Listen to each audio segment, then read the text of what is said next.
Gas Network presents sports for the culture. I'm here with the family. Bryce, XXV, Double I, Rome, D-Melo, Gruff Lion. T-Boogie, man.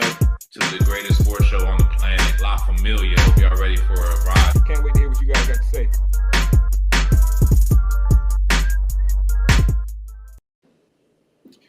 What up, world? Y'all know what time it is. Favorite sports show. Gas presents sports for the culture. I'm tonight's host at Bryce XXVII, aka Mr. Big Leaguer, aka the Good Mister, aka my mama's favorite gas panelist. Hope y'all got y'all taxes done, because you're running out of time. Time is ticking. All right, if you ain't get them taxes done, you got about an hour left. Get them joints in, man. You don't want Trumpito knocking at your door. As always, I got the dream team with me. I'm gonna start with my man. I got the Bill Belichick hoodie on, bottom left. Introduce yourself. Hey, it's baseball season, fellas, and today is Jackie Robinson Day. Let's not forget to Paul, one of the greatest baseball players of all time, transcended the sport. And man, and today, if you guys are watching baseball today, a lot of the jerseys are carrying 4-2 because some people don't realize it's Jackie Robinson Day. And man, shout out to the Robinson family, man. Yeah, I like that intro, man. Let T tell it. Then Jackie Robinson means nothing because he played baseball. Top right. Wow. Introduce yourself, sir. T-Boogie, man. Y'all know what it is. Wash your hands, wash your ass. You know what it is. Hey, I thought that 42 was for Doug. I didn't know that was for Jack. I thought, yeah, we paid. You know, baseball got them big contracts. But hey, yeah, man, I'm here. I'm ready to have a good show. That's all I got. All right. That's all we need. Top left, introduce yourself. What up, man? Scruff. Oh, damn. We losing people. What up, man? Scruff, you already know what time it is, man. I'm blessed and never stressed. We losing people, but they jumping right back on board. You know, we never miss a beat here. Let's get it. All right, let's get it, man. Let's jump right into it, and let's start with some NBA playoff action. Obviously, we are in the midst currently of the play-in tournament, and it hasn't been too eventful. I mean, first game, the Hawks, they put up a little bit of a fight against the Magic, but last I checked, they was getting smacked. I probably watched about the first three quarters. It was competitive, probably till the end of the third, beginning of the fourth, but then the Magic kind of took that game over. Now we got the Warriors facing off against the Grizz. Looks like the Warriors are in firm control at the moment, from what I've heard from you fellas before the show. Any surprises there? Was it kind of status quo what we expected? Nope. Chalk. That's chalk for me. To me, like this year, the sevens are very strong, in my opinion. The eights are like, you know, your typical eights, you know what I'm saying? But these sevens this year, they're not normal, you know, because the Magic really is, I think, really like a squad that just had injuries. And the Warriors, as we were talking about last week, they was a half game from being a 3 seed, you know what I'm saying? So let's put it in perspective here. All right, good point. I feel like the Warriors definitely got that trade deadline move with Jimmy Butler, definitely pushed them over the proverbial edge, because you know they were looking kind of weak before that move. That was a great midseason trade. I guess I agree with the Magic. We're gonna see if they kind of pass that youth era they were in, and if they can kind of get over that hump. I mean, I like Paolo, I like Wagner, I like Cole Anthony. I like a lot of their players, but the experience levels might come back to haunt them. But it definitely, you know, wasn't enough from the Hawks. I mean, all they got is Trae Young. I feel bad for Trae, bro. I feel like he's kind of becoming one of those players where, like, great player stuck on a franchise that just doesn't really know how to build. G, what are your thoughts about the first round games? Well, with the Hawks and Magic, if you're speaking about Trae Young, remember he got it injected with close to 5 minutes left in the game. And I like Trae Young. I think he's a great player. The fact that he's the Knicks slayer, that's my guy. I appreciate those good moments. And I mean, can this game win into overtime? Who knows? I mean, he did get injected, and it goes back to what you're saying. It's one of those kind of situations where, like, he's in the Hawks. They don't know whether they're going to rebuild around him or trade him. comes this postseason if they make it into the playoffs, and he's looking like his career is projected to be like KG's or like Kevin Love's. These players that are Ray Allen before they're gonna have to get traded to go somewhere better. We could see him be a better player. They're already good. They're already like good players, but now you need them to be greater players, and they just need a better situation. And clearly he's in that situation where like the last 3 seasons we've been talking about him. Like, are they gonna build around him? Are they gonna give him a partner? I thought they did that like 3 years ago when that run that they had against when they went to the Eastern Conference Finals. The year following, I thought they were going to be like one of those top 3 teams, and they just fell up from the face of the earth. Yeah, bro, and yeah, y'all know I've been high on Trae Young from the jump, but it's like eventually, if you don't win, then you become what that record says you are. I've been on record saying that I feel like Trae Young is like the spawn of Steph Curry. You know what I'm saying? I feel like he is not. I don't want to say this generation Steph Curry, but he is like the result of a player with the success level of Steph Curry. And now he's at the season that Steph Curry won his first championship, right? Steph won his first chip at 26. Trae Young's in his age 26 season. And it's definitely no doubt there's never been a team built around Trae Young. Like, it's just, who's the best player Trae Young's played with? You know what I'm saying? Can you name it? With DeJounte Murray? Like, for a year? DeJounte Murray for a year? I mean, who's the next best guy, bro? Like, it's Collins. What's his name? John Collins. John Collins, yeah. Bro? Like, what did he become? Like, I mean, let's be real, bro. Like, I feel like Trae Young gonna start catching a lot of flack for the it's not result. on him. But if you really look at the process, it just hasn't been there for him. T, what's your thoughts on the Hawks, Warriors, Grizzlies, Magic, all those playing teams? Quick update. It's 50-59. Warriors are up by 9 now. Warriors. I hated that your TV's faster than mine. The Warriors know how to win, bro. They're older though. The Warriors will be fine. The thing about these 7 seeds are like Scruff said, they're tough. And, even if you beat them in a series, like you're not about to go in there and sweep them. You're gonna have to fight. And when you're trying to make a championship run, the first round, you're not really trying to be in a dogfight. So I mean, to get that matchup against the Warriors or the Magic, that's a tough draw. But you should have been number 1 in the conference. Wouldn't have to deal with that. Yep. But as far as Trae Young, man, you know I'm not the biggest Trae Young guy. The NBA is no country for small guards, and Trae Young is tiny, bro. He's little. I mean, we see the same thing with Jalen Brunson in New York. Like, you can do a lot, but as a small guard, you need a team around you. And Scruff, you made it was G that made the point.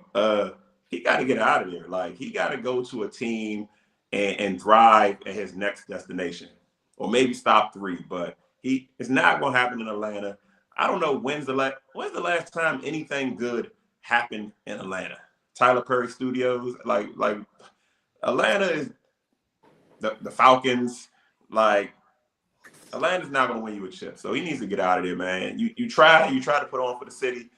Get out of there. Go somewhere with a big. Go somewhere where you can play pick and roll, and throw your oops, shoot your floaters, and shoot your threes, because that's what he does best. But yeah, you gotta get out of there, and maybe he can scratch a chip because he has the numbers.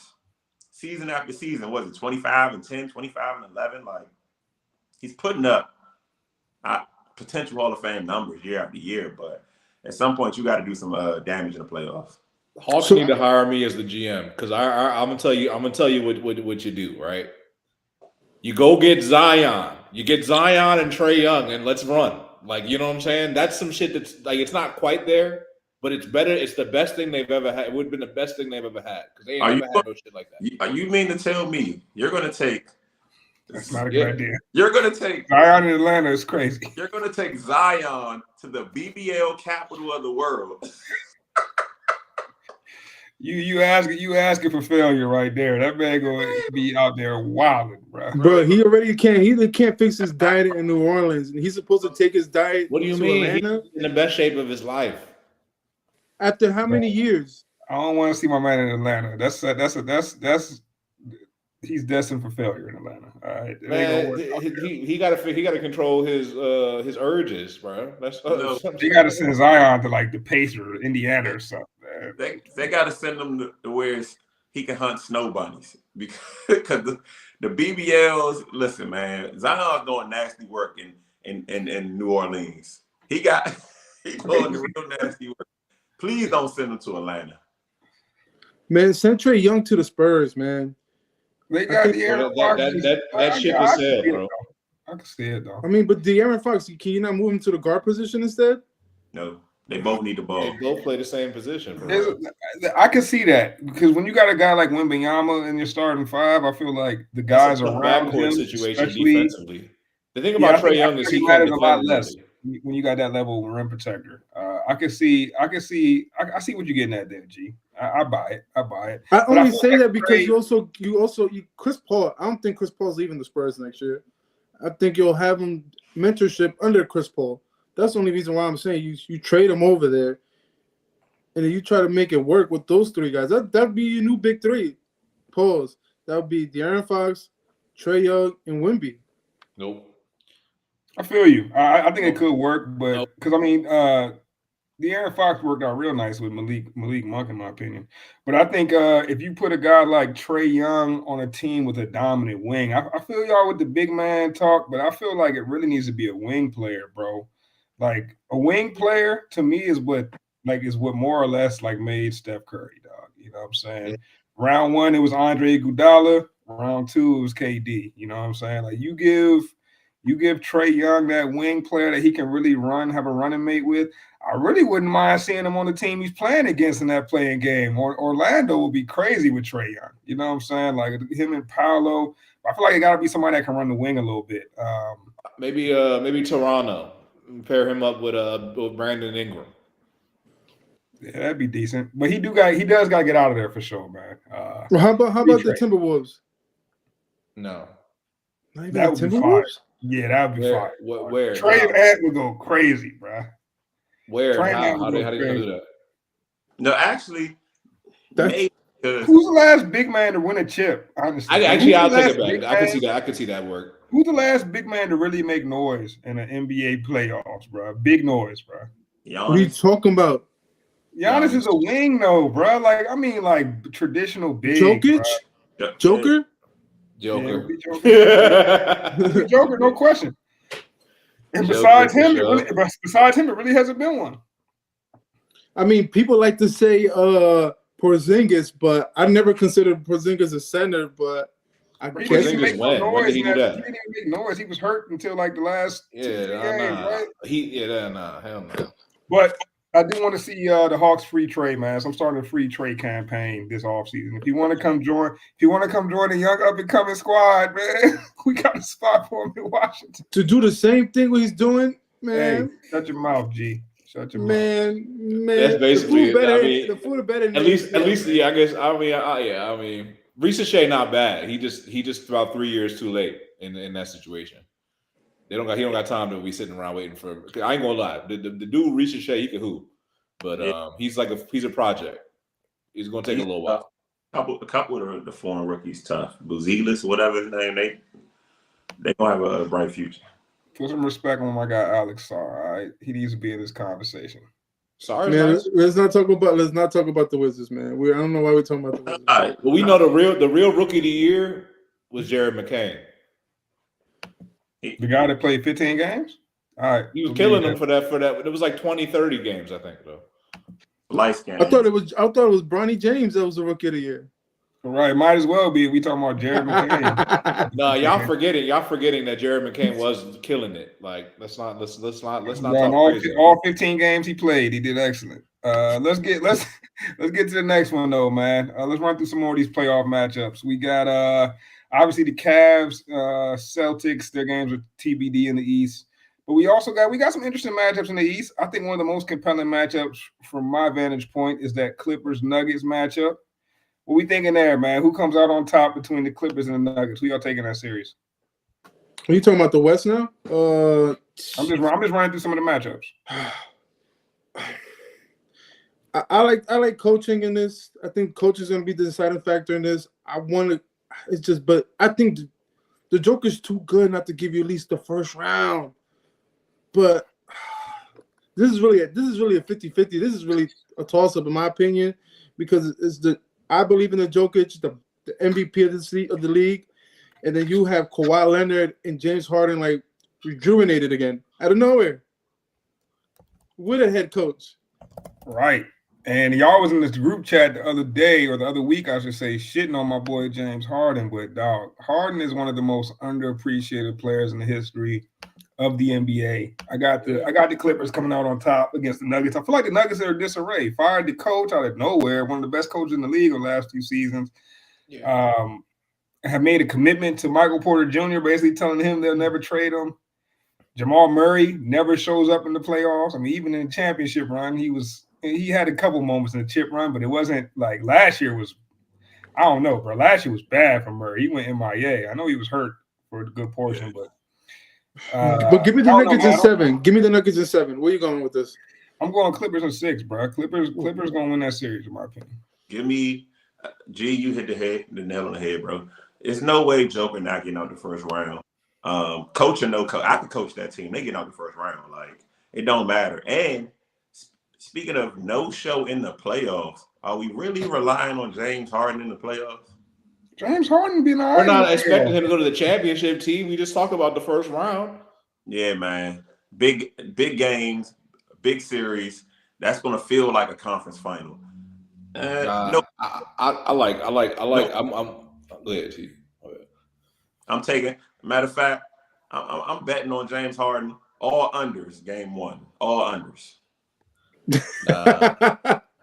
I feel you on that. Now I'll tell you this. Well, one thing about Harden this season, you know, he kind of in that mode that he was in with Houston when he was basically playing the lead guard position and just killing it. Just you know, basically like a 30-10 season. We talking about. He had a great season. I had him in fantasy. Dude's killing it. One other fact about James Harden is he's never missed the playoffs in his entire career. So, you know, I agree with what you're saying, Bryce. He's a little underappreciated. I think I was sleeping on the Clippers a little bit, but I was watching the Clippers play the Warriors the other day, and I was watching Kawhi, and I was getting PTSD flashbacks of when he hit that shot on Toronto against Philly. And I'm just thinking because they pulled up for that joint at the end of the game, man, and he missed it. But I was like, oh, shit, if he hits this joint, he is back. And he missed it, but he was real close, man. I'm telling you. So I think the Clippers is going to be tough. I do think it's a close series, but the reason I give the Clippers the edge is because what y'all said, like the Nuggets is in disarray. They kind of in a slide right now, and the momentum is not in their favor. Whereas I feel like the Clippers, Kawhi looked like they just gave him the, you know what I'm saying, some type of shot from like, you know, who knows where, because that dude looking like he just discovered the fountain of youth and he looking like he healthy. And we know Kawhi healthy in the playoff run, what kind of damage can be done. So I would say watch the fuck out. If the Clippers is coming like that, they might mess around and be a real threat to beat the Thunder in the next round. Yeah, I feel you. So, I mean, T and Nick, what in how many games? Give me 6. Nuggets in 6. Got Grizz. I mean, You said 7. You said 7, bro. I said Yeah, 7. I say 7. I'll say 7, and then Kawhi gonna rip their hearts out. Man, look, the Clippers got the 3rd best shooting guard of all time, maybe the 4th or 5th best small forward of all time. Jokic, what? might be the 5th best, maybe the 6th best center of all time. I don't know. You said Kawhi was the 5th best small forward of all time? Yeah, I give Kawhi top 5 small forward of all time. And James Harden definitely the 3rd best 2 guard of all time. No, he's not. Statistically, he's up there. What? Name 3. It's only 2 guards better than James Harden in the history of the NBA, bro. D-Wade, Kobe. No. Kobe, and Michael Jordan. And stop Wade, right there. and Iverson. Wade. Iverson. Man, Wade and T-Mac. Iverson debatable. T-Mac. T-Mac. Yeah, T-Mac. For sure. T-Mac. No, I can't say that. T-Mac was T-Mac hurt got too even a long. better rocket than James Harden. Bro, T-Mac at his prime was nobody was seeing T-Mac at his prime. Bro, y'all forgetting what James Harden was. Did T-Mac ever No, win I ain't MVP? forget. I Was was T-Mac just ever giving him his MVP? flowers. Bro, James Harden, yeah, how quickly they forget, bro. James Harden is one of the best players I've ever seen in my life, bro. And people always talk about how Steph Curry changed the game. Nobody has changed the game more than James Harden over the past 10, 15 years, bro. Nobody, bro. Every move that all these dudes doing now, the step back, the side steps, the extra joint that everyone's trying to call it travel, man, that's all out of James Harden's bag, bro. Somehow Steph Curry gets all the credit for changing the game, bro. It's Harden, bro. Harden is an innovator, you know. Man, ain't no innovator. He is, bro. He actually kind of vindicated, bro, because he was out here talking about Daryl Morey being a liar, which has been proven that he is. And now he out here saying that he is a system, and this motherfucker is a system. So what can I say? Like, he is a system. So, all right, I feel you, bro. They shutting the system down. I feel you, bro. Shit, we should have kept Harden. We should have got rid of Morey and Embiid and just kept Harden. We probably would have been in the playoffs right now. I should have got rid of Embiid and everybody.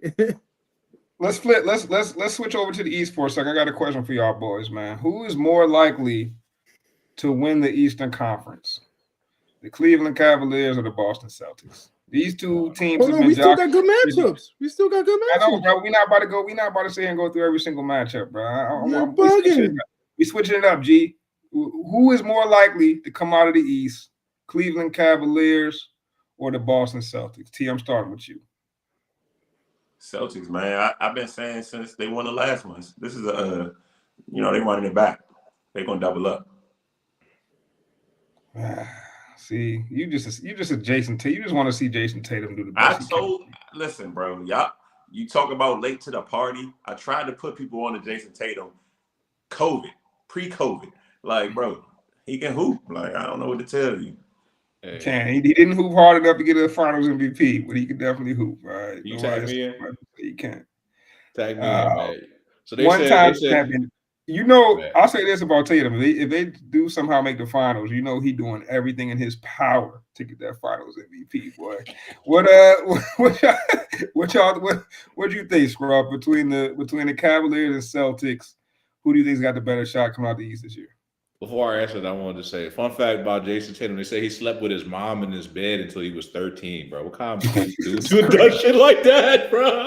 That dude is not okay, bro. He's not normal, bro. I think his mom didn't have money. I think his mom raised him by himself. I don't know if that's maybe what it is. He was just at some point, you got to take the floor. That's going OD, bro. You got to get the sleeping bag. It's going OD, bro. It's going OD. Huh? Why are we victim blaming? I'm not victim blaming. I'm just putting that out there. Fun fact. But anyway, I don't know that it was a poverty situation, though. We'll have to look into that. I believe it was. I don't think. Hey, all I know is he thought he was telling a heartwarming story, and to me, I was like, Bro had 6'2" at 13.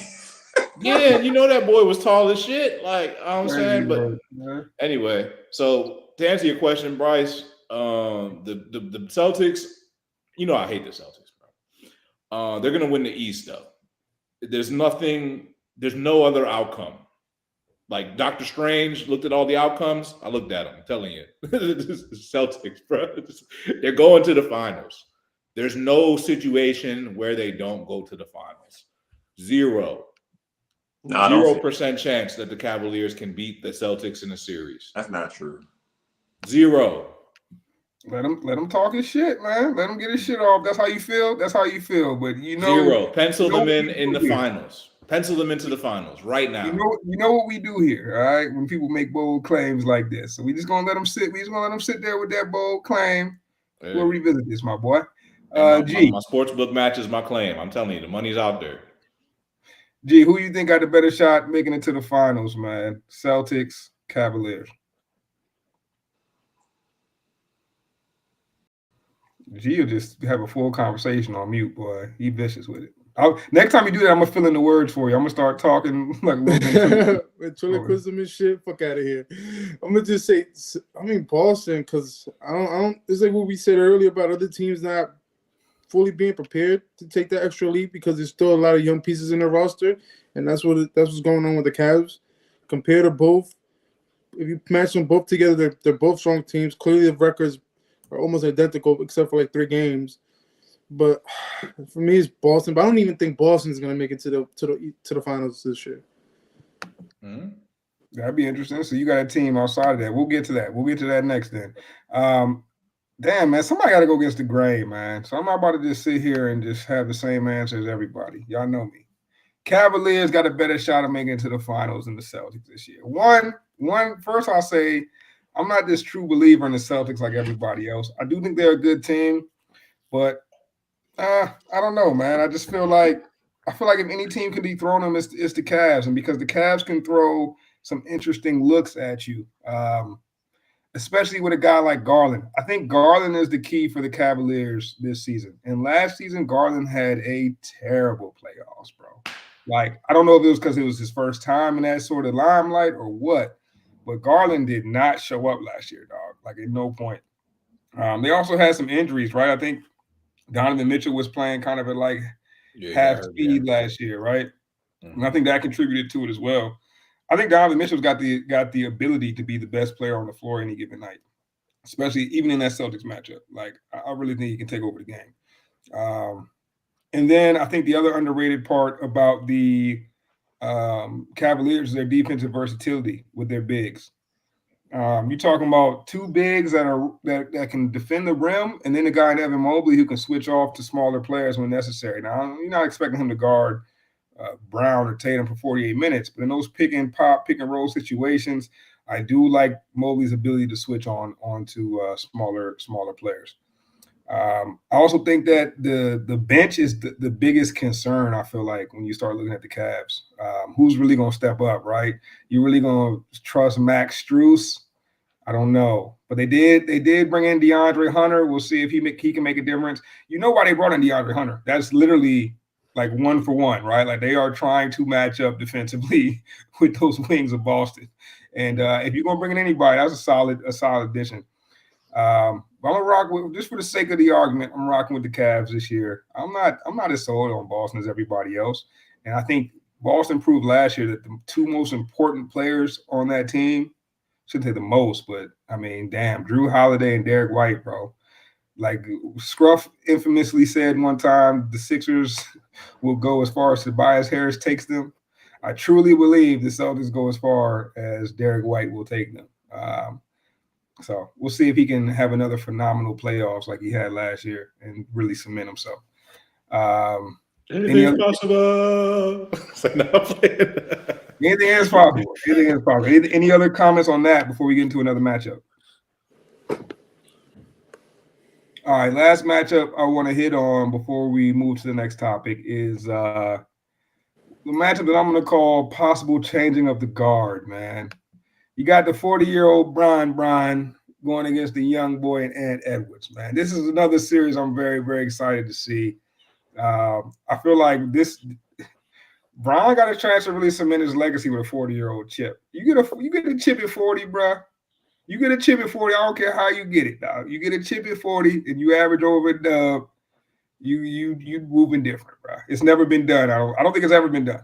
But then you got Ant Edwards, man, who last year I think a lot of people kind of had the Timberwolves as a favorite to make it to the finals and to really make some noise. And, you know, it didn't play out the way that I think we all expected it, with the Mavericks kind of putting a rein to that parade, right?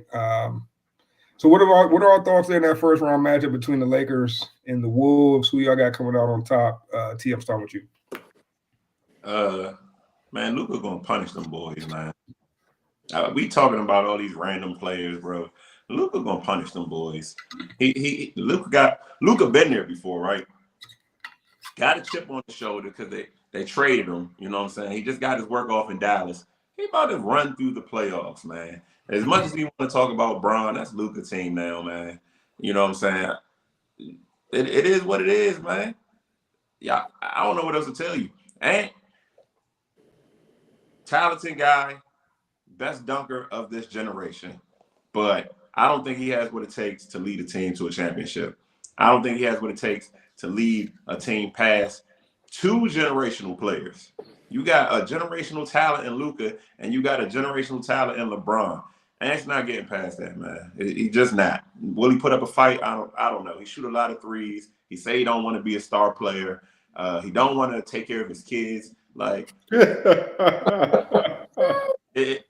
when it's time to step up to the plate, he clearly doesn't want to do it. So Luka and Bron, easy series. Oh man! All right, easy series, man. Everybody forgets how good the Timberwolves looked last year. And how many games? How many games? 5. Okay. What you think, G? I'm a pause.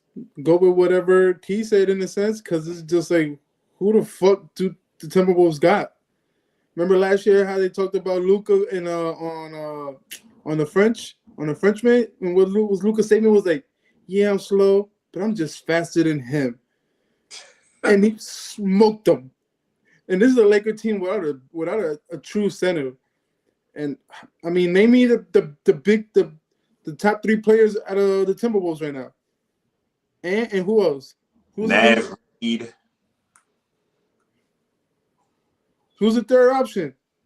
You got Julius Randle, Yeah, Julius Mr. Lefty Randle. himself. Jaden Yeah. McDaniel. I mean, they got some players, man. I mean, Yeah. man. They don't So even who- have an answer for Austin Reeves on that team. Yeah, man. exactly. Because who are you gonna double up? You're either gonna double up LeBron James or Luka. It's I mean, just because I think Ant-Man is a great player. He's gonna take over the league in the next 3 years, maybe. Maybe I'm not gonna go fully how T went off and say he can't. That was a kind of a low blow, man, because we're talking about basketball. We're not talking about his personal life here, neither. No, yes, we are. Because how often do you see somebody with personal issues go on a playoff run? How often do you see people with off?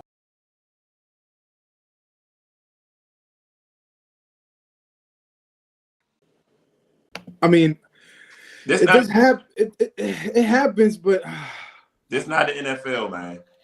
In basketball, you rarely see people with off the court issues have a bunch of postseason success. in my personal opinion, I got the Lakers in 4. I think it's a sweep. Whew. I don't see nothing that the Timberwolves could do. I wanted to say Ant-Man could give you at least a game, but I think he's good enough to give you 3 quarters in a game. But I just think the Lakers just have way too much. Dang. I don't know, man. I feel like y'all. I mean, here's the thing: the Lakers. I feel like the Lakers could either go to the chip or they could get bounced in the first round. Like, I feel like it could go either way. Like, I really do. I feel like this series is going to be tough for them. I think it's going to be tougher than y'all are acting like. Now, the thing about the Lakers is, sure, they got 2 superstars, but their bench is kind of like, you know what I'm saying? Whereas the T-Wolves, they got a good bench. You know what I'm saying? They got a pretty deep team. So I think the T-Wolves probably take them to 6. But yeah, I got the Lakers. Honestly, I got the Lakers coming out the West. Because shit, Luka was in the chip last year with Dallas. So now you pairing him up with LeBron, and feel pretty good about that. You know what I'm saying? Feel pretty good about that. But I think that the Achilles heel of the Lakers is their depth. And that's my biggest issue with them. And that's why I think that might be why they don't make it to the chip, is because of the depth. But I could see them doing it because, like, we talking about LeBron and we talking about Luka, and they both got championship experience. And so that's something that the rest of the West don't got, especially the Thunder. Yeah, that's true. That's true. I feel you on the Lakers' depth. I think it can be looked at as a major question mark. But my biggest question mark for the Lakers is their ability to protect the rim. I just don't know who's supposed to be their rim protector, bro. I mean, Jackson Hayes. How many minutes is he even averaging right now? I don't know. 12 minutes. I mean, also you might have to keep up with them in scoring. Like, the Lakers might just score. Yeah, Jackson Hayes getting 12 minutes a game right now, man. Let's not forget the last time Luka and Ant-Man went against each other, it was 4-1. Should have been a sweep. I mean, I'm gonna say this: who is Luka? Who is the NBA going to let Ant-Man score 40 plus on nightly? You think they're going to show LeBron getting 40 on his head at 40 years old? Nah. All right, so now, so now I feel where you're going with that, but now we're going into the conspiracy and the agendas. All right, let's just look at it from a pure hoop standpoint, bro. Man, because if for him to do what y'all saying he might be capable of, that's face of the league stuff. He's not the face of the league. Yeah, that's a good point. I don't disagree. I don't disagree with you there. But I feel like they got a fighting chance, man. This team was in the conference finals last year, bro. Like, I'm not just gonna completely write them off. And I also like their coach. And I think one player we're not talking about on the Timberwolves who really stepped up last year, and I'm expecting big things from in this playoffs. It's my guy Naz Reid, bro. Naz Reid is a dog, bro. I feel like that's why they was comfortable getting rid of Cat in the first place. Obviously, they brought in Julius Randle, but his contract, it's not like they re-signed him, right? He's on a finite timetable. But Naz Reid is the future of running mate with Ant Edwards. And I think that this could be his coming out party. Like you saw it a little bit last year, but in those pivotal moments, they had to defer to the pecking order, right? They had to make sure Cat got his minutes when he needed them, you know what I'm saying? And Naz Reid still finished a lot of games in last year's playoffs. But they couldn't really unleash him the way I think they wanted to at times because they had to, placate the Cat a little bit. And I'm expecting big things out of Naz Reid. But I do take the Lakers in this matchup. Part of what T said with just like the politics of the NBA. And the other part of that is like, and I can't see Bron going out like nothing, you know what I'm saying? And I think we to a point now where you put Bron with a player like Luka, Bron's mentality and like understanding of the game with a talent like Luka, that's clearly what Luka was missing when he went up against the Celtics, right? It's not like he was missing talent or skill. Like, it was like he was missing, like, what do I do in each individual moment of this game? Like, game management. And that's what Bron is best at this point in his career. So, should be a good pairing. I wonder who gets the finals MVP if the Lakers make it to the championship and were to win it on some crazy shit. Like, does LeBron start going supernova to get that finals MVP? That shit would be interesting. They might give it to LeBron on some like OG legacy shit, but like it's probably going to be Luka. But also like it could be LeBron because like didn't LeBron win the did LeBron win the MVP of the Olympics? I think it was that Steph. even a thing? I think it was Steph. Okay, well, LeBron definitely came up big in that big game. You know what I'm saying?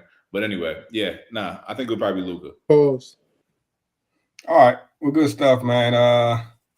Any other comments before we move on from this LeBron Timberwolves talk? You gonna talk upset anything like that? Because I got an upset. I think there's a lower seeded team. I'm not talking about a 5 seed. I'm talking about a lower seeded team that can unseed one of the top seeds. All right, let's hear it. The Warriors going to beat the Rockets in the first round. Book it. Take it to your bookie. Warriors going to beat them in 6. That's like that's like only a paper upset to me. Like, that's an upset based off the seedings, but like it's not. That's an upset. Like, I don't think anybody would be surprised. I think that's an upset, like to where like I don't think anybody's surprised if the Warriors beat the Rockets. Not so fast. Best coach in the league, versus the most overrated coach in NBA history. I'm gonna just leave it there. A whole bunch of young pups going up against Steph Curry and Jimmy Butler. I'm gonna tell you this: a lot of those guys on the Rockets can check Curry and Jimmy Butler. Those guys are not young. Like, those are old guys that Steph is going to have to run around a bunch of screens and it's possible. It's possible. But you gotta know who he is, bro. That's what he does. Bro, Udoka is the best coach in the NBA right now, and he has a bunch of athletes. I don't see that upset happening. If it did happen, right, all right, the power of Steph Curry and Jimmy Butler, we get it. But I wouldn't put my money on the upset. I'm telling you, I'm taking the experience. I'm taking the experience. Experience matters in the playoffs. I The agree. fact that they've been there before, that shit matters. When Steph Curry starts going crazy and starts shooting threes, falling out of bounds, and starts hitting that shimmy on you, and you feeling all that heat coming on you, you know what I'm saying? And y'all boys over here, backside's getting tight, then you gonna know you in the playoffs, my guy. You know what I'm saying? Because that's when the real pressure happens, bro. So until you've been there, you ain't never been there, bro. You don't know what it's like. I agree. I'm just not selling the coaching short. You know what I'm saying? I could be wrong, but Hey, Ime better go out there and play. He better be out playing defense on Steph Curry himself, bro. Because they're not gonna be ready for it, bro. I'll tell you They're this not much: gonna be ready for it. the Knicks are getting swept.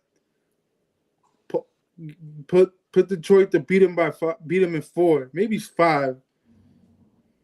Nah, you just talking out your ass, man. I'm telling you, man. I like Detroit. Give me Detroit over the Knicks. Detroit in 5. All right, man. I think you're letting your hate get the best of you, but it's always a possibility. He knows me. Y'all know me way too well. Let's move on from the playoffs for now. We'll definitely be checking back in. And give me the Bucks too. Go to the finals. We're not going to talk about if we're not going to talk about random upsets. Give me the Bucks. I think the Bucks are going to the finals this year. So let's file both of those things as two things that's never gonna happen. Nah, let's see. Finals. That's a Bucks to the finals is not gonna happen, bro. No, we'll see. We'll see. All right, next question, man. There was a report that came out today that said the Pelicans trading Zion Williamson is imminent.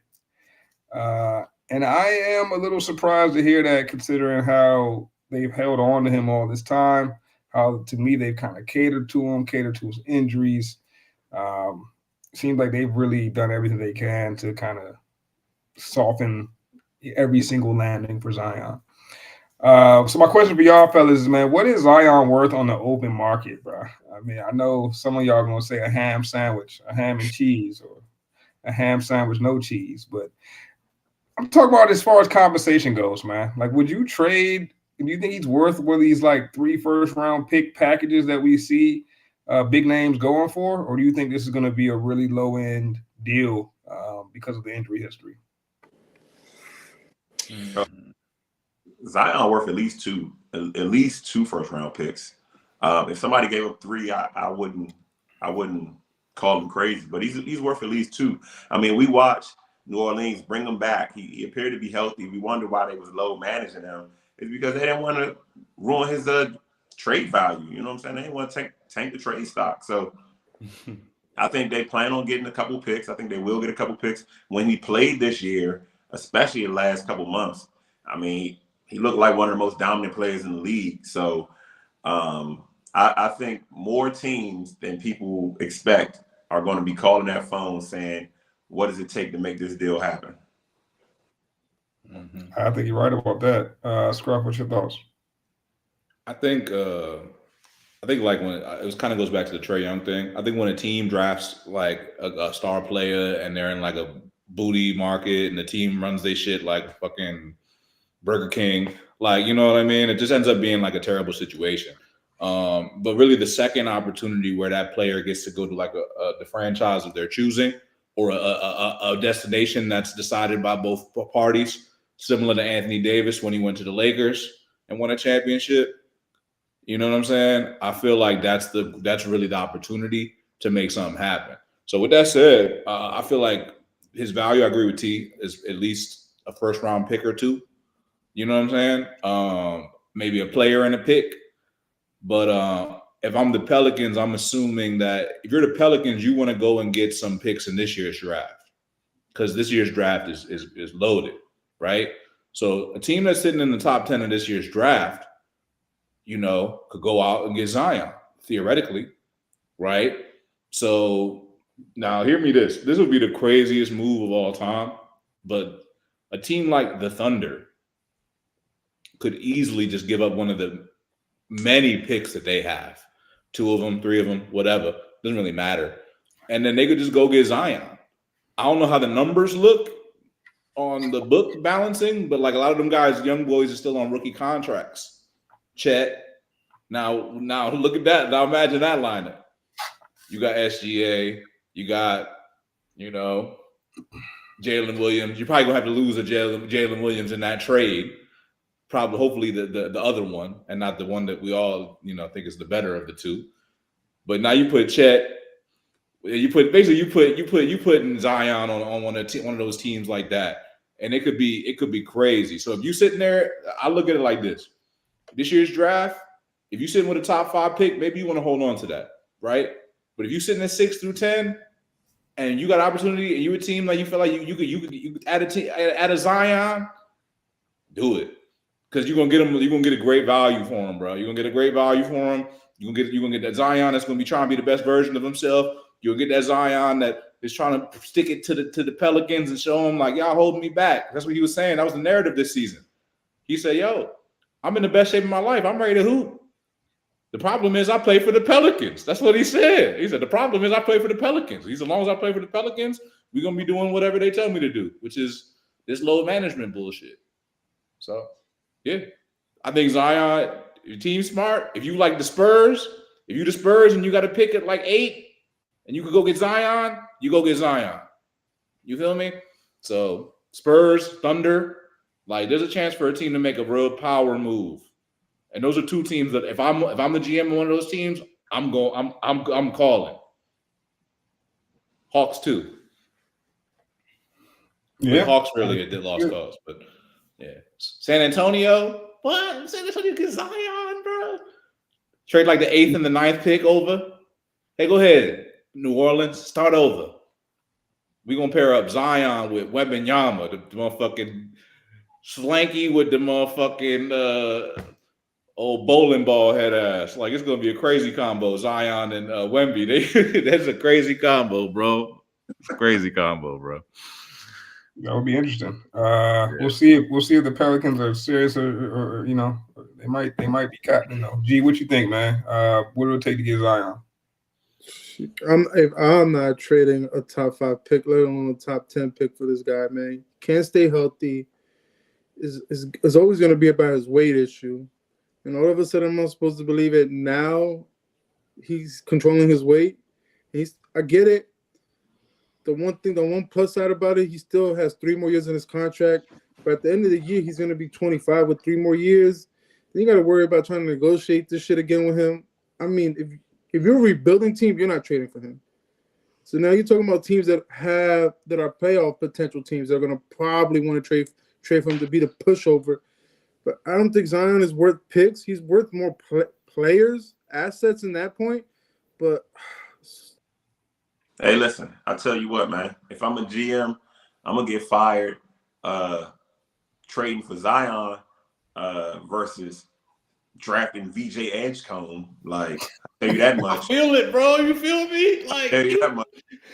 like, you feel me? And that's a top 5 player. Yeah, but your boy that you just named, he's gonna be playing. Zion, man. How long before that foot gives out on him? Here's the thing, though, G. You talking about if you're talking about a top 10 pick, all right. Like I'll say, if you got a top 10 pick, like you might pick a guy. You're not trading for Zion. No, let me talk, bro. No, for what? Because you're gonna tell me about you're giving because this phenom that we heard since 2019, all of a sudden he's gonna become this phenom for what? So you acting like you're gonna draft a guy? You're gonna draft a guy at 10 that's gonna be better than Zion Williamson? Yes, because at least I know one thing for sure. 2 things. That's not that easy to do, G. It's not as easy to do as you think it is.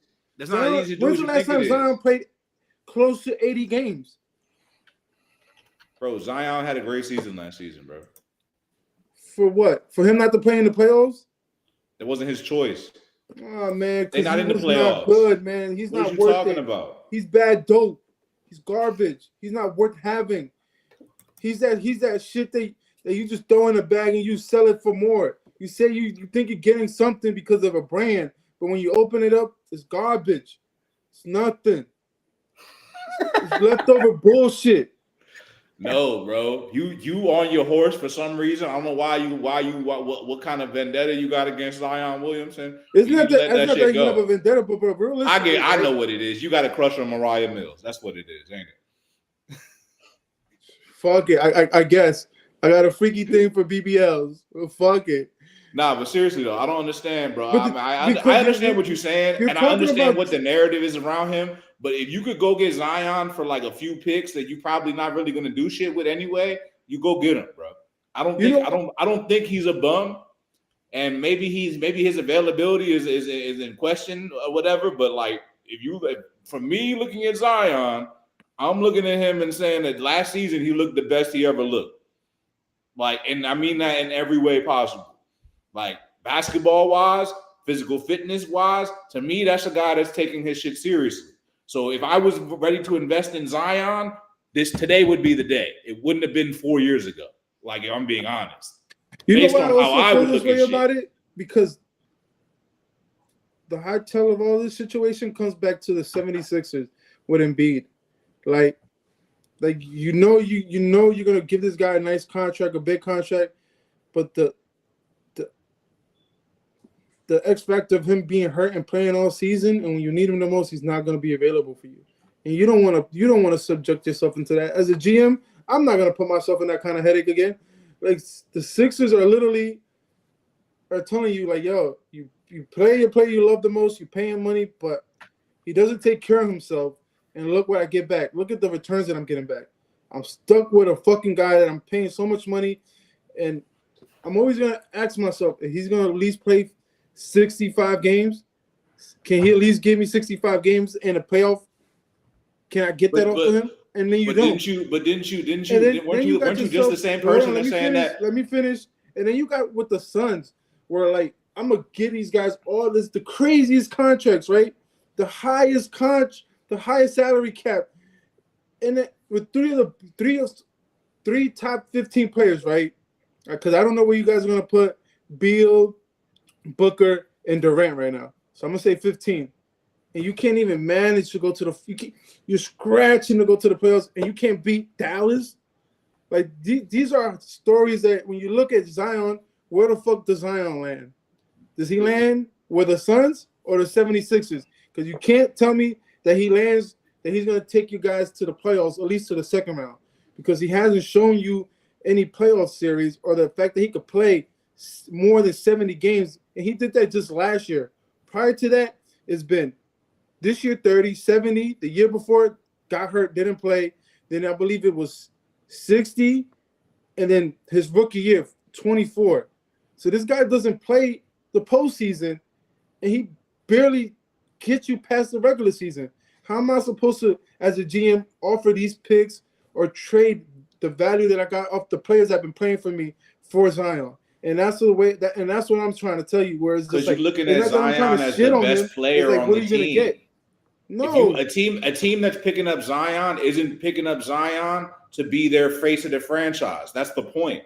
But you're picking for him to take you past the postseason, to at least sniff conference finals or the finals. And Zion isn't getting you that.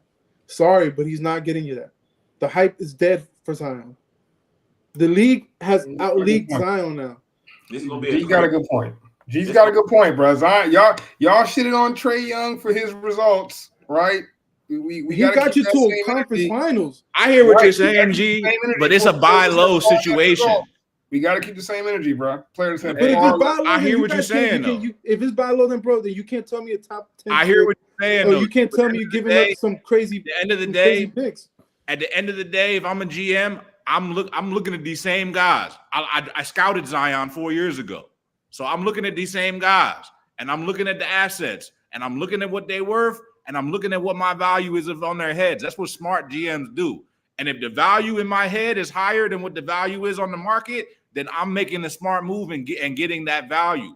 That's what smart GMs do. They don't just buy into a narrative. Like, you know what I'm saying? So if Zion's value is higher, they be like, you know what? I was high on Zion, and now he's in pretty good shape. Let me go take a shot at it. Like you saying, and that's cool. And somebody's going to take that shot, G. All right, so let me tell you the next 3 years that he's going to get paid. Hold on. Let me tell you the next 3 years what Zion is getting paid.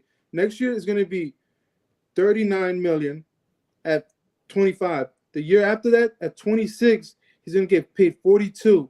And then when he's 27, if he makes it until the end of the contract, it's going to be 44. As a GM, are you going to want to take that money? Take those hits. Well, I kind of feel like is Zion going to want to make that money? You know what I'm saying? Like, how much do you know? He You makes as much as Fred VanVleet. Is what you telling me? Well, VanVleet plays seasons and he won the finals. Hey, Kawhi don't play, but look at his value. Yeah, Like, I was gonna say that. You the same guy that said Kawhi is, you know what I'm saying? You're talking about Kawhi, and Kawhi don't play all the time, but you see what happens when he's healthy. But Like, he Kawhi has shit. won. You're talking about a guy has won. These guys have shown you that they have won. You could try to compare Zion to a hurt guy, but that hurt guy has won finals, has taken teams to the finals. And everybody that has won before they won, people were saying the same thing about them until they won. So what is you saying? I mean, Zion is this not guy that never won yet. They said the same thing about Jason Tatum last year, and now what are we saying about him? But we But know bruh, talking but about bruh, hurt value. this is where I can't agree with that, bro. Because like the Zion situation, and y'all know I'm a big Zion fan, bro. But you gotta take your fandom out of it sometimes. It's reminiscent of the Ben Simmons situation. Ben Simmons was having these crazy injury concerns, bro. They were saying he was out of shape. They were saying all this type of stuff. And then the Nets were convinced that he was back in shape, that they could do something with him, and they made the trade for him. And it ended up being nothing, bro. Ended up being a bigger bust than it was before. And like, I'm not saying that Zion is going to be on that level after he gets traded, but man, if I'm a GM, I'm very, very like leery of taking that type of risk on a player that's shown me, their sample size has shown me that they can't really get the job done, bro. And we could blame the Pelicans all we want, but Zion had legitimate injury concerns for a minute, bro. It's hard. It would be hard for me to commit to that if I was GM, especially if I had like a top 5 pick in a draft like this. I try to take my chances. I think your leash is longer as a GM if you take a top 5 pick versus taking Zion and he don't play the whole season, the first season you get him. You could be out of a job pretty quick with that move. I agree with you. If you have a top 5 pick, you hold on to it. But if you got 5 to 10 and you could get Zion, you go get him. Yeah. And I think we all in agreement that like it's going to take a couple first round picks. It's not going to just be one, right? So you're trading out of this year's draft and next year's. Ain't no guarantee you're going to hit it on the pick, bro. But ain't no guarantee Zion's going to be healthy. That's what we try to tell you. Like, ain't no guarantee Zion. Well, we shooting the shot either way then, bro, because you saying, okay, we don't know if the pick going to be good or not. You might pick the guy and he ends up like the Wizards picked that from 2 years ago, that the light-skinned dude, Davis. You know? The fuck is he doing now? He was a top 10 pick, right? He was a top 10 pick 2 years ago. What's he doing? He playing in the G League? Oh, yeah, the top 10 pick's real fucking valuable now. Like, a lot of guys end up being bust. You don't know that the guy's going to be good. You don't know that, bro. Just like you don't know Zion's going to be healthy. But at least I know one thing. When Zion be playing, that motherfucker be balling. I don't know if I'm the guy who I'm picking 8 is going to be balling. I don't know that, bro. Generational athleticism and talent versus an unknown in a draft pick. And history does not favor grabbing Zion. I just think it's worth a shot. Like I kind of feel, and you know, I always knew Zion was gonna be big, fat, hurt, not playing. I said that since day one. Back when we was having these Zion versus Luka debates that I thought was crazy. But I kind of feel like bro's locked in right now. Like he's a mockery, he's a laughing stock on the internet. I kind of feel like he wants to redeem himself a little bit. Nah, I definitely think Zion's got talent, bro. And that's not like what I'm saying, but I'm saying from like a GM 24 perspective. Years old. Unless your team is built, unless your team is Zion away from a championship, bro, you cannot make the move to get Zion. Like if you're expected to be a lottery team the next 2-3 seasons, bro, there's no point of you trying to bring in Zion, bro. Like it just doesn't make sense from like. It just doesn't make sense from a GM perspective. That's how GMs get fired, bro. If you bring in Zion, and now you're missing out on your lottery picks for the next 3 seasons with an injured Zion on the bench, bro. Like, yo, how about this? If you're the T-Wolves, right, you wouldn't trade Julius Randle for Zion? Bruh, they wouldn't trade Julius. The Pelicans wouldn't trade Julius Randle for Zion. What are we talking about? We can't just do 2K trades, all right? Well, according to G, you know, he plays games. He plays basketball. We got to talk about legitimate trade value, right? And that's where I started the question, right? And I think legitimate trade value for Zion at this point, I still think it's 3 first-round picks, right? I mean, I think for Zion, it's probably as much as what did De'Aaron Fox go for? How many first-round picks was that? Was that 3 picks? I don't think they traded first round for De'Aaron Fox. I think it was a swap of a couple players because this was his last year on his contract and he was going to opt out and go to the Spurs. So I think the Spurs got a deal because of that. Yeah, I think you're right. That opens things up now. Like I said, I don't think Zion's value is as high as people are saying it is. I think his value is low, and I think it's a good time to buy low. No. You tripping, G. It was 3 first-round picks. I don't even know why I went with your. No, it's not 3 first-round picks. I had to Google it real quick because that just sounded ridiculous. Now it was 3 first-round picks for De'Aaron Fox, and that's the going rate for a player for a good to great talent. That's what it is in the NBA. It's 3 first-round picks, and that's really what it comes down to. Does Zion go for those 3 first-round picks? And I think he does. And if I'm a team that feels like I'm in the lottery next year, the year after that, that's really the only way your 3 first-round picks are really all that valuable. I think you'd be crazy to trade for Zion. Now, if you're a team that feels like they're 1 player away, all right, go ahead and get rid of the picks because you feel like they're going to land in the 25 to 30 range anyway. But I think a GM got to be real calculated with making that move. Bro, Spurs, bring in Zion, bring in Bobby Hurley, and then run it up. I'll tell you what. Based on where Zion lands will tell me if he's going to be successful or not. And I'll tell you what, if he goes to the Hornets, he's not going to be successful. But if he goes to a team like the Pistons, watch the fuck out. All I'm saying. Watch out. Now the Pistons are now a team that is pretty. Yeah, the Pistons are a team. Now you add Zion to the Pistons. Now they're a good team. They already a good team. G just said they were going to beat the Knicks. Yeah, they are. They're going to fucking sweep the Knicks. This is all right. Let's move on to the Zion conversation, man. We're going to the guy y'all want to listen to. We're going to keep tracking that, though. We'll see if it's cap. I feel like the Pelicans might just be capping, but we'll see. Next question I got for y'all fellas, man. I want to get some personal stories here, man. So I was watching, and I know y'all probably wasn't tuned in. Maybe y'all was. Over the weekend, we had one of the best sporting events of the year, man. And I hope one of y'all watched it. But it was the Masters. The Masters was on, and Rory McIlroy was going for a career achievement that's only been accomplished by 4 or 5 players before him. Tiger Woods being one, Jack Nicklaus being another, Arnold Palmer being another, and I can't remember who the other guy is. Maybe Gary Player or somebody like that. But the career Grand Slam in golf, which is when you win all 4 of the major tournaments, the Masters, U.S. Open, PGA Championship, British Open, right? One of the hardest feats to accomplish in sports. Only 5 people ever done it. And Rory McIlroy, just to give people a little bit of background who not too in tune with golf. I mean, this dude started his career on fire, bro. Like he was the closest thing to Tiger Woods we'd ever seen, bro. And ran off those first 3 majors pretty quickly. But over the last 10 years, he's really struggled trying to get that green jacket, and it just never happened for him. So on the 18th hole, bro, it was crazy, dog. 18th hole over the weekend, Rory McIlroy steps up to putt for the entire tournament, a 6-foot putt.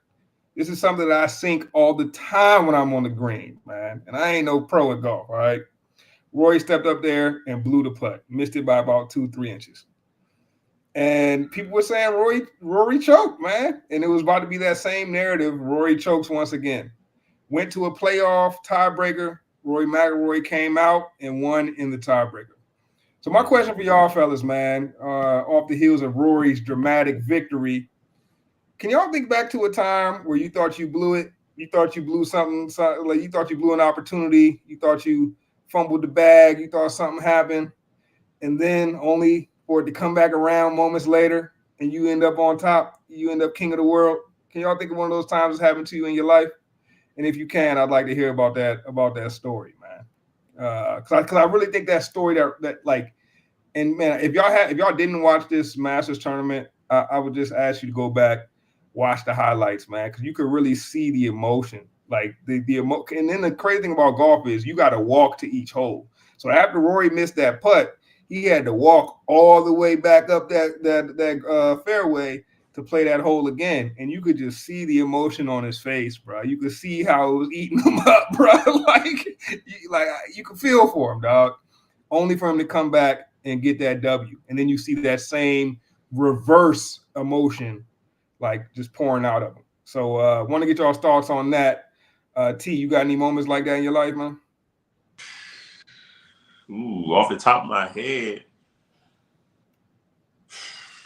I can't think of nothing off the top of my head, to be honest with you. I got to think on that, because I feel like those moments are a little more rare than just winning it all, right? The moment where you're the wave of emotions. You up, then you're down, then you're back up again. That's a tough one for me. You gotta let me think on that real quick. All right, yeah, take a minute. You know what? I'll start, because I feel like I've had a couple of these moments in my lifetime, man. I can think of, man, I got to think of which ones are, rated PG-13 for this show that airs on YouTube. I remember one time, man, this jump was crazy. I was in probably like late middle school, playing basketball, and we was in a real big tournament. And man, I was playing great the whole game, dog. Like, I was balling out, man. I was one of them joints. I was in the zone making every shot, and I hit one shot. And you know how you start celebrating, right? You start getting a little cocky, man. This shit was crazy. I hit a shot from this was Steph Curry ran before Steph Curry. And on my way back, mind you, we blowing the team out. This one team, we blowing them out.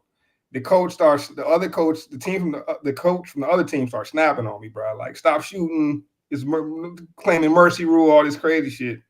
I come back down the court, shoot one more three, knock that jump. Bro, the coach runs off the bench at me, trying to get to me, bro. And I remember my coach had to run up from our bench to, get in front of their coach. My mom running out the stands, trying to get in front of their coach, you know what I'm saying? And then, basically they did accuse me of doing some unsportsmanlike type of celebrations during the game and shit. And the refs and the commissioner of the league had sat me down, pulled me from the game. It was a whole big ordeal, man. And they didn't let me start the next game. They kicked the other coach out of the tournament. It was crazy. And then that very last game, bro, we came out and we won the chip. The next game was a championship. My team came out, we won a chip. I didn't start, had to play in the second half, but we won a chip. Damn, they came back. It's over? Start of the fourth quarter. Oh, all right. Well, Scruff's prediction might be gone ASAP. I'm gonna have to check that out. But yeah, that was one of those moments for me, man, where it felt like everything came crashing down. I got kicked out the tournament, only to come back in the next game. My team won it all. Anybody else got a moment like that? It don't gotta be sports. It could be life. It could be anything. All right. Well, I had this moment. Well, I had this moment, right?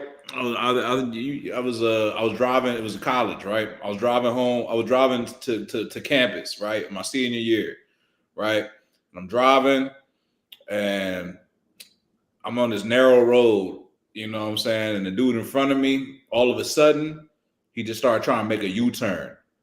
So basically, he done whipped his car around this way, and I'm going straight. And I you know what I mean? So I'm basically looking at this dude head on, and I'm about to hit him. So I made a decision in that moment. I said, shit, I'm either hit him and kill him and probably fuck myself up too, or I could try to spin off this joint and try to avoid hitting this dude. So I did. So when I did, I slid off, ended up going into the woods, basically. Ended up hitting a bunch of trees and just got pretty much stuck in between a whole bunch of trees and shit, right? So in this particular situation, I was just sitting in the car. It's my first car. I'm pissed because I'm like, man, I can't believe I just crashed my car. You know what I'm saying? I got to tell my mom and shit. Like, that's really what I was worried about. And I was just sitting in the car and shit. And then some dude was just like, yo, you need to get out the car. This shit might blow up. So he ended up helping me get out of the joint. And then the police came and shit. And they were like, police were like, yo, who called the cops or whatever? Who, and I was like, yeah, that dude right there. And then the dude there was no dude there. They said it was just me the whole time. They said, so I don't really know what happened in that story, but basically the next day I had an interview, right, at CBS Sports Network, right? I got an internship there, right? So I was interviewing and shit, and I'm in the middle of the interview, and the shorty asking me questions, and I'm like forgetting the answers in the middle of the questions. Like I'm answering the question, I'm like, what the fuck am I talking about? And I just, so I finessed that shit though. Like, I'm like, something ain't right. So I didn't know something was right. That I went back the next day and I'm trying to get an Enterprise card, right? Because you know what I'm saying, they'll pick you up. So I'm like, yo, call me whatever when y'all here. So I'm mad as hell. They called me for like an hour, and I'm like, yo, what the fuck going on? So I called them back, and I said, yo, what the fuck you doing? Like, you know what I mean? They didn't pick me up. They said, yeah, we called you. We called the number you gave us, and some old lady picked up the phone. And I said, what? Old lady? I said, what number you called? They said, whatever the number was, and it was my old number. Like that motherfucker, I had a concussion, and that shit brought me back like 5 years and shit. I gave him the number from like high school type shit. And I'm like, oh shit, I got a concussion. So then I realized I had a concussion. Obviously, I ended up getting the treatment and whatnot, but I ended up getting the job. I ended up getting the internship, man. So like, it was one of those situations where I was like, a lot of obstacles. Almost died. I was in the interview talking crazy. Who knows what I was saying?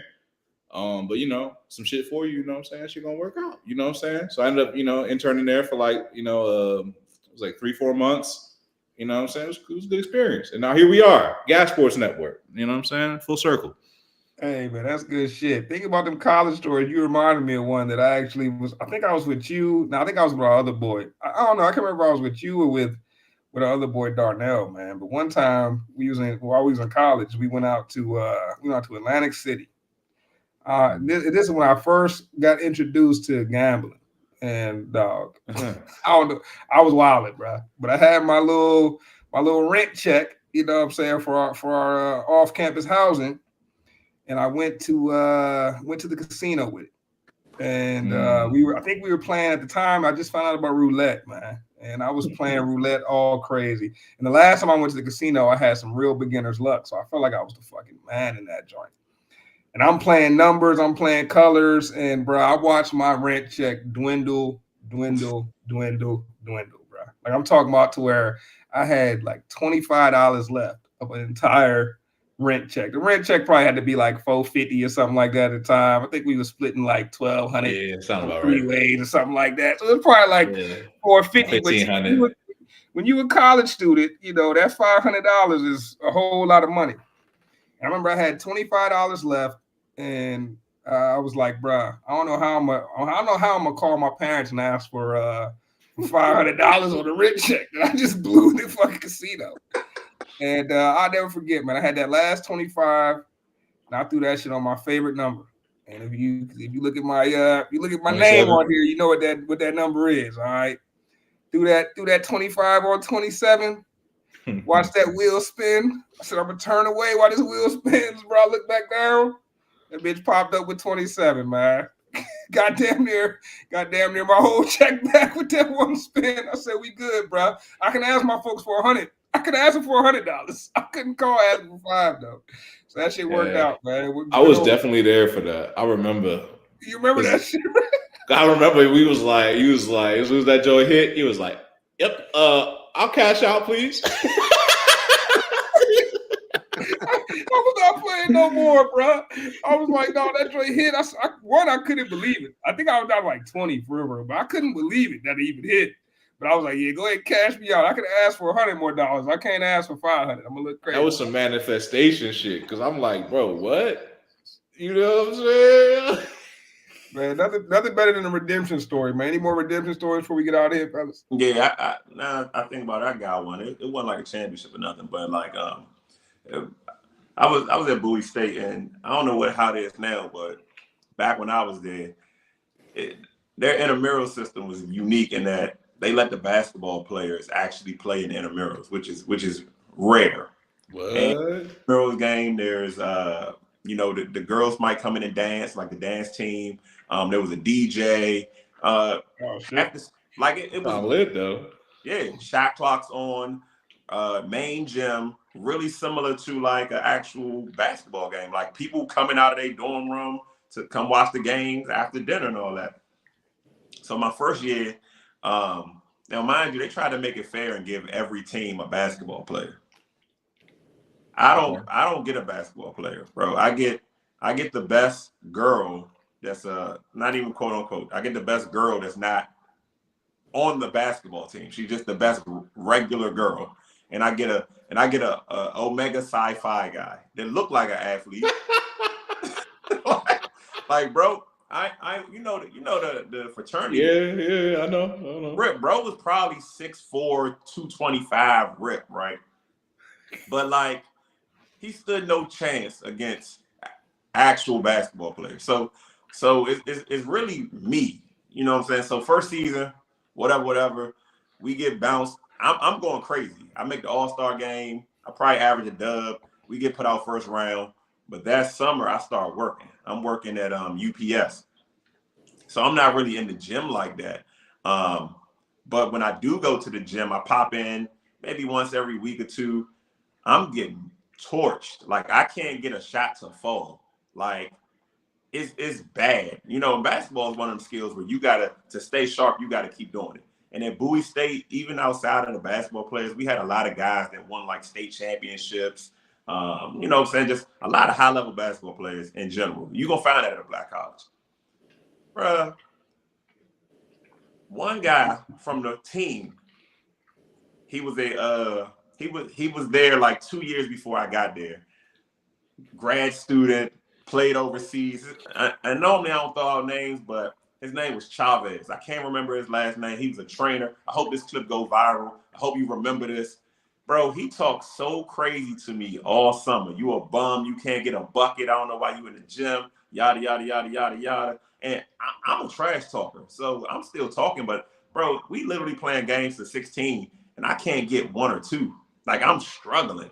Like, my shot's not falling. We playing in the small gym. It's slippery. I'm a guard. I can't get no traction. But I'm telling my guy, like, bro, just wait till I get back in the gym. Like, it's over. So towards the end of the summer, I stopped working at UPS, and I just start hooping. I'm hooping by myself. I got, court at my parents' house. I'm hooping there. I'm hooping any way I could hoop, just getting myself back. I'm lifting. Like, just so happens the very next season at Intramurals, he's playing at Intramurals. Now, mind you, he's talked crazy to me. The Wizards bring me in when they want to scout rookies, and facts. People told me that. Like, when they wanted to scout rookies, they would bring him in for workouts to let him play defense, yada, yada, yada, yada. I come back. They don't give me a basketball player again, but I get my roommate. He used to play at Sula. So I got a hooper with me. We about the same size. He might be a half-inch taller. We play another team. First game of the season, he's on the team. He's talking crazy before the game. First half, bro, I ain't gonna lie. I'm checking him. He goes at me probably 2 of the first 3 or 4 possessions. He got 4 points. I got 2 fouls. Another couple possessions later, couple possessions later, I got 5 points and a third foul. I got to sit. He's still talking crazy, but at this point, my game back. But like, he could hoop. He's tough to handle. Like, he about 6'5", 6'6". Bro, I'm just sitting there on the bench the whole first half. Like, I ain't gonna be able to live this down. The whole school out here, the basketball teams out here. Like, second half, I torched my man. 5 for 5 from threes. I dropped 24 points in the second half, and I hit the last shot on him, which he fouled me, and go to the free throw line, ice the game. He don't even want to shake my hand after the game. That's why I'm using your name. Chavez, if you out there, you know what I did to you. I can't think of his last name, bro. But bro, like in the hoop community, he to this day he still trains and people go to him to learn the game and all that. But I scorched you. Finished the game with 29. Almost dropped 30 on you, but a 24-point half just let me know if I ain't getting the foul trouble, I might have almost went for 50 on you. But you know what I'm saying? That's my little redemption story. I don't got too many redemption stories, but that's one of those where it looked bad for a moment, but like, man, you there? Oh, what'd you say? Oh, I think Bryce froze. All right, well. Yeah, I mean, but yeah. So that's how the game went, though. That's my little redemption story. All right, that was a good one. That was a good one. Got All your right. payback. Well, Bryce signed out, so you know how we do you know how we end every show.